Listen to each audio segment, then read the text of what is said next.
Chittagong Abahani versus Abahani limited Dhaka. এই ম্যাচটা আপনি দেখছেন টি স্পোর্টস এবং টি স্পোর্টস নেটওয়ার্কে।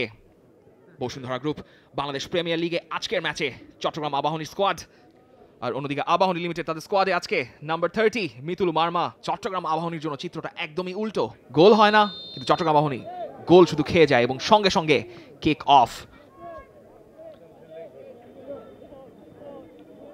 আবাহনীর পজিশনে বল, শাকিল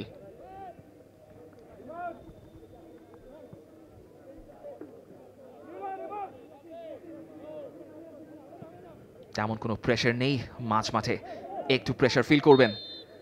বল উইন করেছেন এখানে, রেফারি আবার ফাউলের একটা সিদ্ধান্ত দিয়েছেন। একদম শুরুতে একটা ছোট বডি চ্যালেঞ্জের পর ফজলে রাব্বিকে ড্র হয়েছে, কখনো 0-0, কখনো 1-1, কখনো 2-2, এইভাবে মোট 4টা ম্যাচ ড্র হয়েছে এই দুই দলের মধ্যে। আজকের ম্যাচটা কোন দিকে যায় সেটা সময় বলে দেবে। ম্যাচটা শেষ বাঁশি যখন রেফারি বাজাবেন, বলতে বলতে দূর থেকে প্রথমবারের মতো চট্টগ্রাম আবাহনী এখন পর্যন্ত 23 মিনিটে খেলা গড়িয়েছে। এই 23 মিনিটে বোধহয় প্রথমবার স্বাধীনের একটা ড্রাইভিং শট মিতুল মার্মা বরাবর গিয়ে আটকে গেল। ডিভিয়েশনটা যদি একটু ফার পোস্টে হতো মিতুল মার্মা হয়তো বিপদে পড়তে পারতেন। আবাহনী লিমিটেডেরও যে 1-2বার সুযোগ এসছিল, খুব ভালোভাবে সেটা কাজে লাগাতে তারা পারেনি।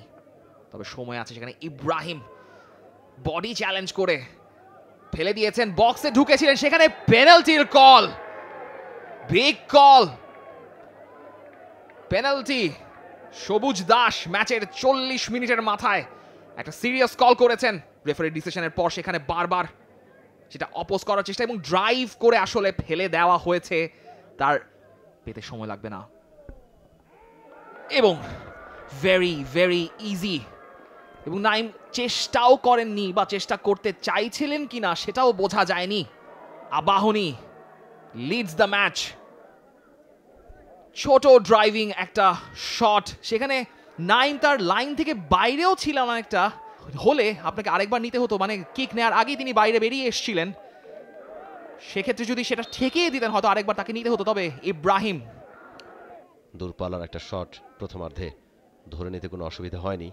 এরপরে খুব ভালো পরীক্ষার সামনে তাকে পড়তে হয়নি এখন পর্যন্ত।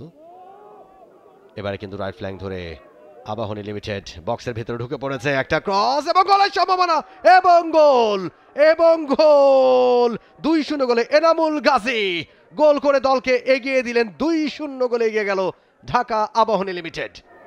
ইন রফিকুদ্দিন ভুঁইয়া স্টেডিয়াম ঢাকা আবাহনী 2 গোলে এগিয়ে গেল। শাহরিয়ার ইমনের ড্রাইভিং রান, আটকানোর কেউ নেই। ডায়মন্ড ক্লোজ ডাউন করতে চেয়েছিলেন কিন্তু সব ডিফেন্ডারকে ফাঁকি দিয়ে চমৎকার একটা লে অফ। শুধুমাত্র লেফট ফুটের একটা আলতো টাচ দরকার ছিল, সেখানে নাইম কোনো সুযোগ তিনি পাবেন না। দুই অর্ধে 2টা গোল করেছে তারা। প্রথম গোলটা মোহাম্মদ ইব্রাহিম, তার কাছে আরেকবার বল, ইব্রাহিম সেকেন্ড গোলের জন্য, এবং ইব্রাহিমের গোল। 3-0 গোলে লিড ঢাকা আবাহনীর। একেবারে ফাঁকায় পেয়ে গিয়েছিলেন মোহাম্মদ ইব্রাহিম। সাগর বলের পিছনে দৌড়াচ্ছেন, ডায়মন্ড বলের পিছনে দৌড়াচ্ছেন। কেন দৌড়াচ্ছেন তারাই জানেন, কারণ র্যাটেলড চট্টগ্রাম আবাহনীর ডিফেন্স। 2 ডিফেন্ডারের মাঝখানে একর্স অফ স্পেস নিয়ে বলটা সুন্দর মতো নাইমকে ফাঁকি দিয়ে আরেকবার নাম্বার 19 মাঠে ঢুকেই বলের টাচ, কর্নার কিকটা তাকেই নিতে হচ্ছে। ডায়মন্ড দ্বিতীয় প্রচেষ্টা, তৃতীয় প্রচেষ্টা ক্লিয়ার করতে পারেনি, গোলের সম্ভাবনা এবং গোল। আসাদুল মোল্লার ফার্স্ট টাচে গোল্ডেন গোল। নাম্বার 26 একটু আগেই নেমেছিলেন, যখন শাহরিয়ার ইমন উঠে গেলেন, যখন ইব্রাহিম উঠে গেলেন, মাঠে সেজদা দিয়ে চুমু খেলেন। সেখানে সুযোগ ছিল হৃদয়ের জন্য, হৃদয়ের রিবাউন্ডটা পড়ল আসাদুল মোল্লার কাছে, and that has come from Asadul Molla.